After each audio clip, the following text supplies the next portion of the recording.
Hello, this is Janet Gowan welcoming you to Love Letters Live. And today's guest is Irena Smith.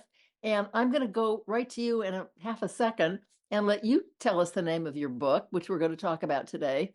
And I'm happy to say that I met you through a just good luck accident. Somebody at a party in some conversation suggested I read your book. And I did. And I have to say, I've said it to you, your writing is so good Thank you. that it's just unusually good. Okay, Irena Smith, you take over and tell us the name of your book. And why don't you just say what your goal is in writing this book? Okay, I will try to keep it brief and pithy. The book is called The Golden Ticket: A Life in College Admissions Essays. And my goal was a little bit contrary to the title, I was wondering about that. I'm glad you're going to the say that. title is ironic, is to convey to readers that there is really no golden ticket, that things that glitter are often not gold, or they might be, but they're dangerous. And really just to be careful about one size fits all thinking about success in particular. Okay. So, excuse me, I'm glad you said that because when I got the book because a friend whose taste I trust said read it, and the title led me someplace I was not expecting to go, but on a different level. Mhm. But let's do one thing at a time because you used the college essay assignment questions to fit what you wanted to say about life, Yes. right? And it was not as much about, well, it was about both things. Let's talk about college admission and college essays and what is required today to get into a good university. And do you really need a good university? I say that in quotes, the ones that are, yes, marked. Yes. The ones that are marketed as the top 20 that you have to go to in Oh, order I, to I be didn't even know it was happy and that big. I successful. saw four. I saw Harvard, Yale, Princeton, and Stanford. Right. And parents who, if they couldn't get into okay, you talk about it. Talk about what is required to get in to a good university or any university. Just you talk about that for a while, because I think parents and students are under so much pressure today that it's just, Right. Well, in addition to the pressure, the parents who are sending their children to college now are parents who applied to college in the 80s and 90s, in the halcyon days before the US News and World Report and consequently, colleges' marketing departments had gotten their claws into the American psyche. So, just to give a little bit of history, the US News and World Report college rankings came out in 1983, which was an unfortunate product of the 80s, together with perms and highlights or frosted hair tips. But we can talk about 80s fashion another time. So, the US News and World Report did a very ingenious thing in order to sell more copies of the magazine, which is to give people a hierarchical sense of thinking these are the good schools. Because, of course, when there is a hierarchy, you always want what's at the top. You don't want whatever's at the bottom. If you look at the actual system, it's fairly arbitrary, but colleges that were originally floating around the top, or sometimes not even nearly at the very top, have very cleverly used marketing, outreach, enrollment management strategies to drive up applications, which obviously, if they don't increase the number of spots for those applications, is going to drive down acceptances. And the more the acceptances go down, the higher the college goes on the US News and World Report, because selectivity exactly is one of the marks of excellence if it's hard. spiral upwards to benefit the advertising. So I have a question about that. When you talk about, oh, I think it seems to me underlying this is advertising's brilliance at making people feel inadequate. Exactly. And Yeah. that's so pathetic. They do it with, I mean, here's this lady now who sells deodorant for your whole body because no matter what you do or what you smell, you're unattractive, you're not Sure. good, you're not good enough intellectually, you're going to get nowhere in life. Absolutely. Talk about that need for, Validation.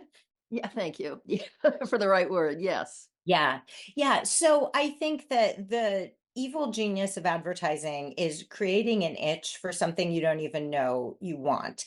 And it's not like people didn't know that Harvard, Princeton, Yale, et cetera, were good schools in the 1970s. Everybody knew that.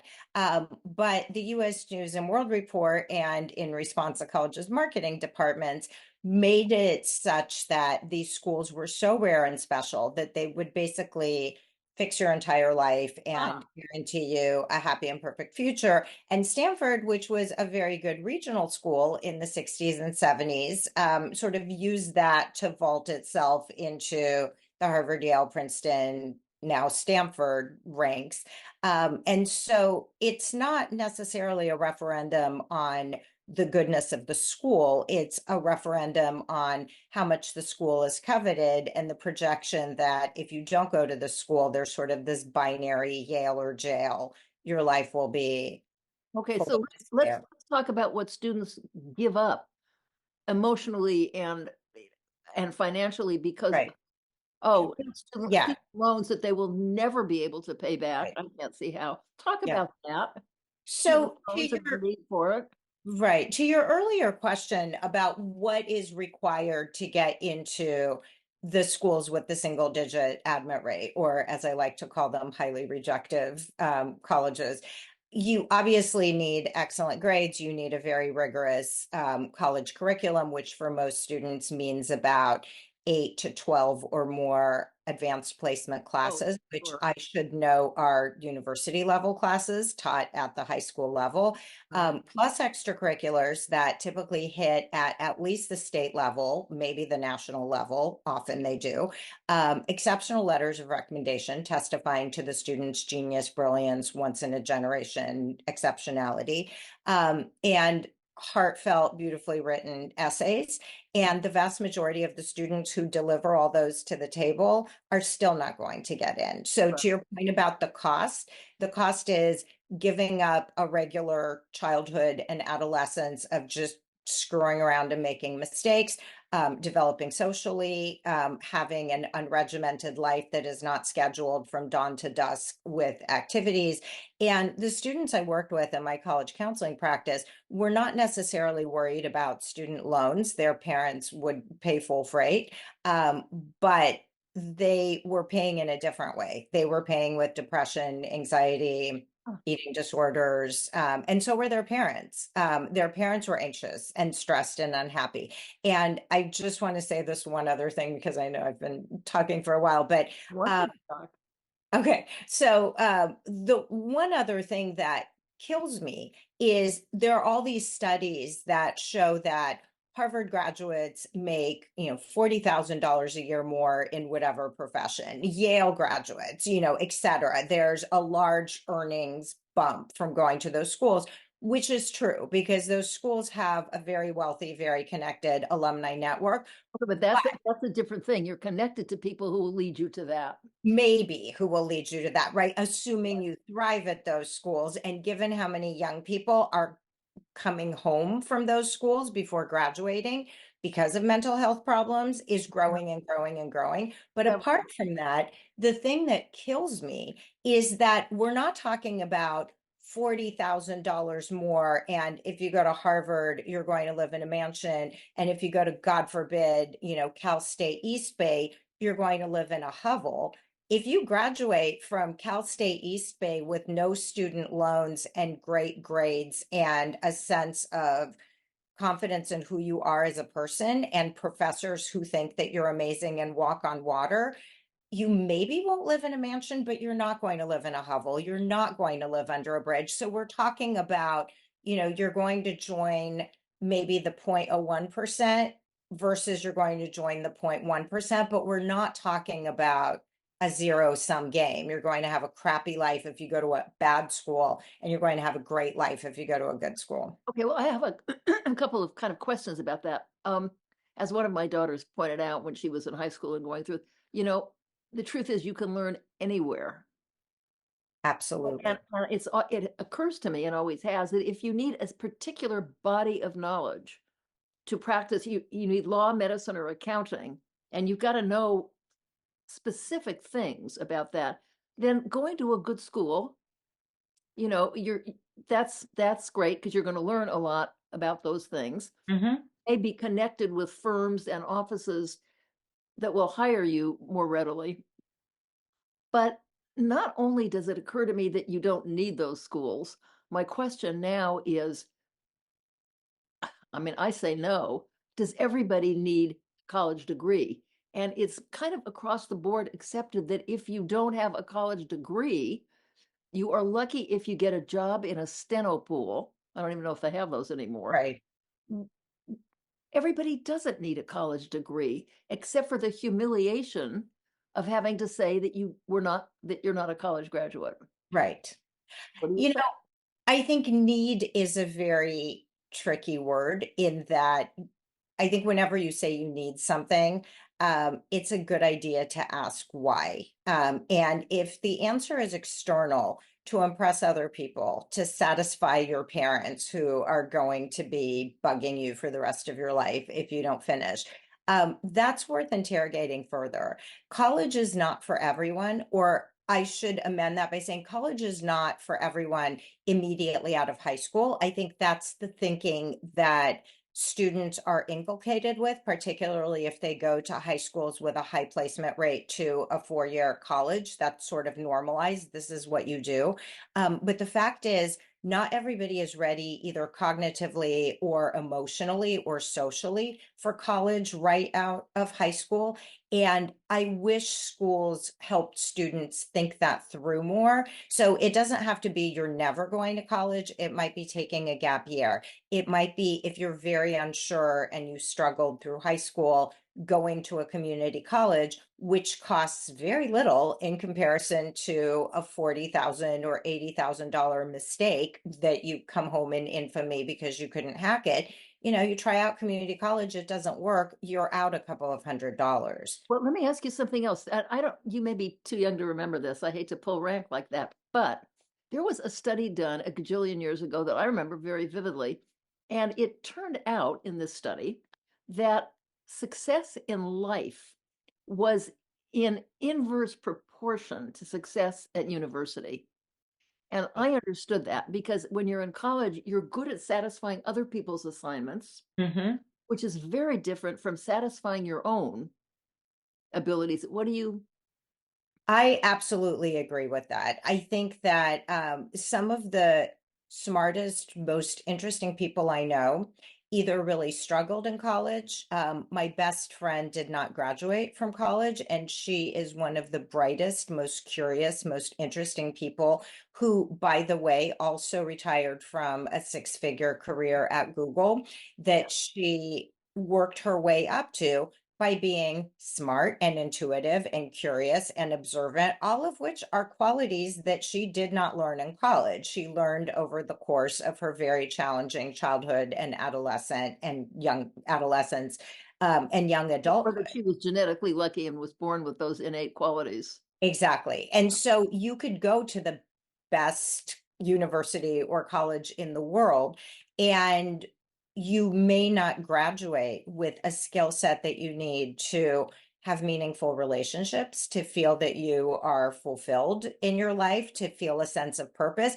I mean, there have been article after article published about how Ivy League graduates are disproportionately being heavily recruited and then going into financial consulting work like McKinsey to, gain real world skills.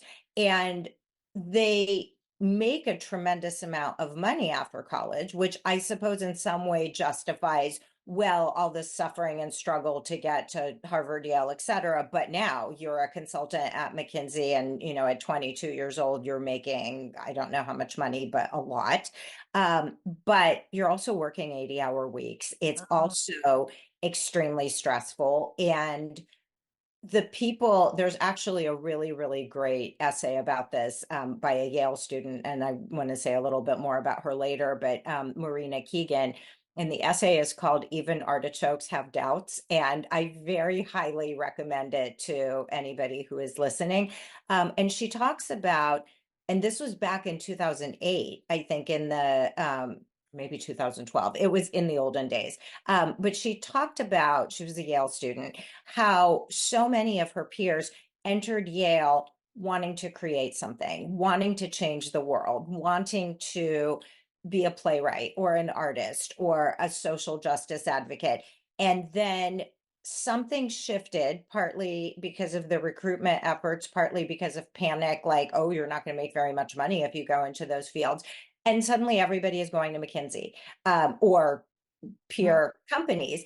And her question was, why? Why are we all doing that? And sure, I understand, working for a nonprofit doesn't make as much money, and it's hard to meet your friends for drinks who are working at McKinsey and they're throwing around $100 bills and you're living on a budget. But the fact is, can you put a value on a life that is truly meaningful to you on your own terms? Because if you get used to making money, it's very hard to step out of that and being like, okay, I'm going to be a poor artist now. But now, so I knew a young woman. You may know her. We can talk about this later. And a Soviet emigre, and Hmm. once you apply for these schools, it's kind of a given that you've got good grades and that you satisfy the basics. Kind of a Absolutely. given. They don't, I'm guessing, I would say, I mean, I wouldn't want to read them, that you don't need to write an essay about your good grades and all that you've accomplished academically, because Yep. everybody's got that. She wrote a beautiful article for some contest, and the essay was growing up and learning to cook from her grandmother.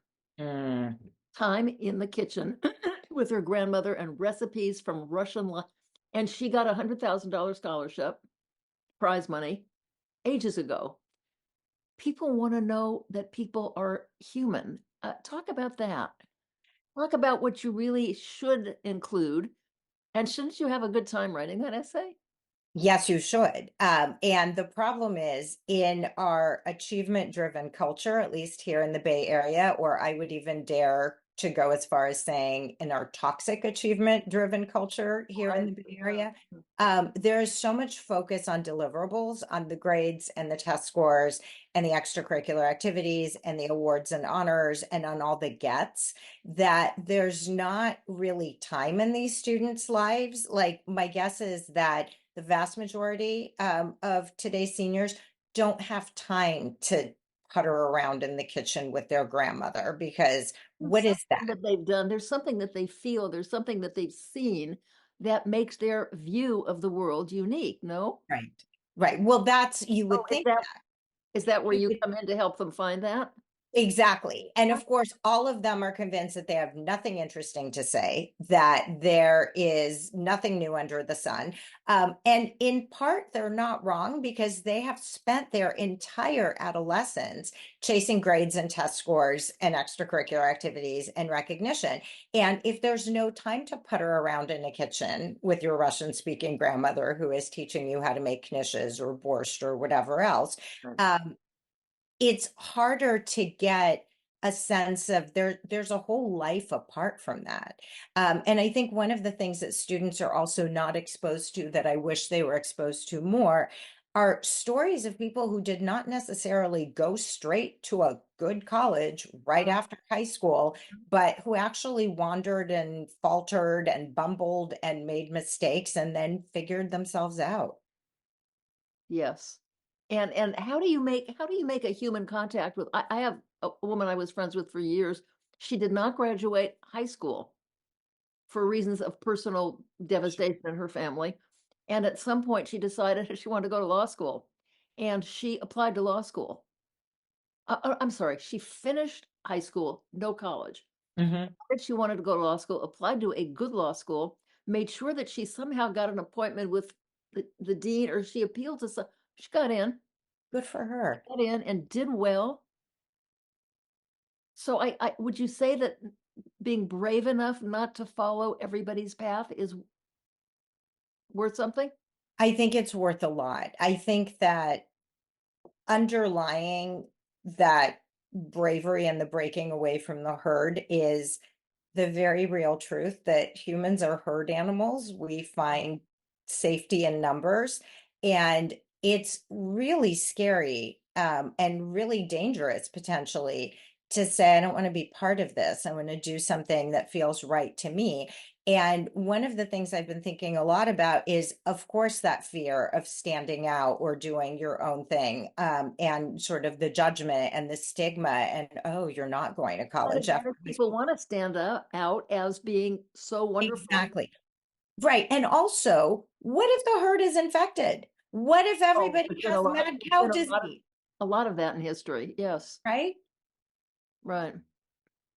So when you advise, I mean, I one of the things you said a lot that has really touched me and stayed. One of the things is that you help people find their best what? I When think people come you're, to you for consulting, what do you yeah.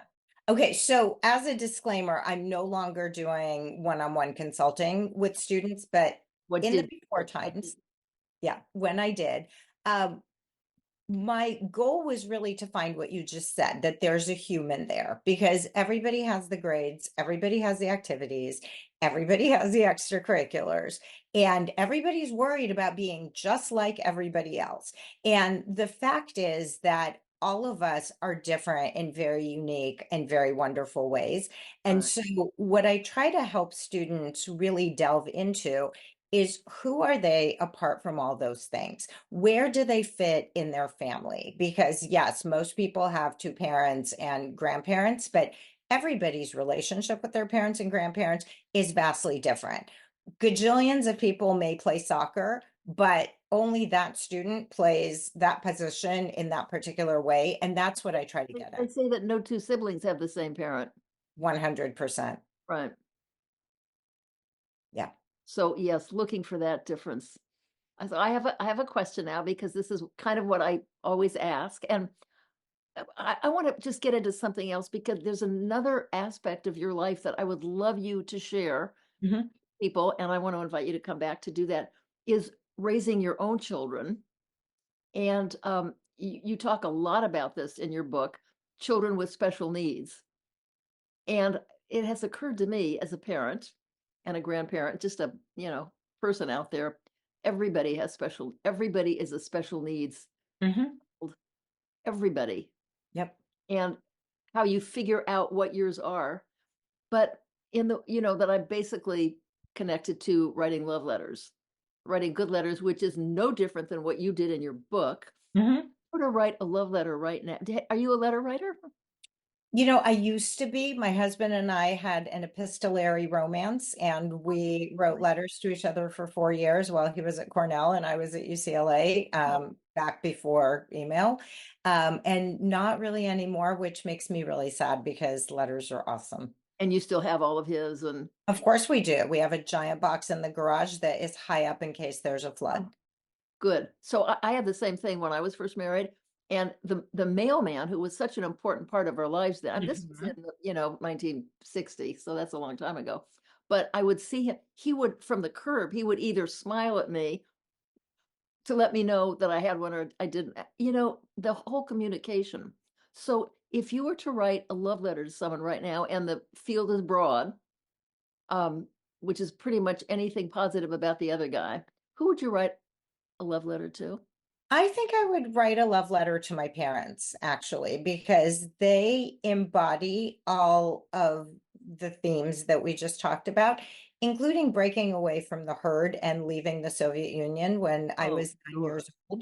old, which, especially Was because that scary for you at the time? I was 9 years old. So I just thought we were having a great big adventure. And I was mostly worried that they would go and leave me because they were packing and not telling me Yeah. where we were going. Because I was a very chatty child. And this was in 1977. And they didn't really want me chatting with the neighborhood kids or the neighborhood babushkas about our plans to emigrate. Right. But my guess is that it was probably the scariest thing that they had ever done. They were both in their early 30s when they did it, with a nine What year did they old. do professionally? My dad was educated as an engineer, but couldn't work as an engineer because of anti-Semitism. And my mom really wanted to go into the humanities, but couldn't because she was Jewish. So she was a chemistry teacher. And then they came here and both worked as engineers for many years. What would you say to them, if I may ask? I would say that breaking away from the herd and ultimately inspiring me with their decision to also make some decisions that I think felt unsafe and risky and ultimately right is probably the biggest gift that they've given me. That and books. I grew up in a house full of books and I loved reading from as soon as I could read and still do. So I think, and by the way, you're not obligated to tell me anything. Once you do write this, you're going to write it, right? I The hope you. letter, absolutely. So my experience is that, and I think this is so obvious, but one of the things that parents want to know, and you are a parent, you want to know that you did something right. And to have that written down forever is so valuable. Yes. And usually the response is, when you talk about the bravest thing they ever, the response is so often from parents who get letters to the children who write them, I never knew you knew that. Yeah. I think they do. We've talked about it a lot. A lot of it is in the first book. Honestly, the second book I'm working on now is a long love letter to both of them and actually to the extended family, to both their mothers, my grandmothers. So, I mean, I think it's been out there, but I also think that it's different when it's a letter addressed to you personally and not in a book. And you see that envelope in your pile of garbage that is the mail today. I shouldn't say Yep. that, but Yep. junk mail. And it just stands out and screams, here I am. Okay. Mhm. I want to thank you for doing this with me. Thank you so much for having me. This was lovely. Well, I enjoyed it a lot, and I'm just so touched by all that you do and all that you've accomplished. And I hope that parents out there and students who are under this kind of pressure will get something kind of some kind of salve for this, to know that it's okay if they go to, the University of North Dakota. And by the way, with 8 billion people on the planet, Mhm. there is not room for everywhere one in the 4 universities. And I find this with people who are teaching also, that professors who used to want to be at certain schools are going to Potsdam, and they're going to Idaho, and and wonderful, wonderful things are coming out of those because smart Yeah. lives everywhere. Yep. Okay. That's a lovely note to end on. Smart lives everywhere. You're absolutely right. And so does kindness, and so Yeah. does Yeah. imagination. Yes. And for the kindness and imagination, for all of it, you've got to take a moment and look for it. Okay, thank you. Mwah. I'll talk to you later. Absolutely. Will you come back and talk about raising children? 100%. I would love that. And learning that we have to let them be who they are? Yes. Thank you. Yes. Okay, I will All talk to right. you another time. Thank you so much. Thanks a lot, Janet. This was lovely. Yes.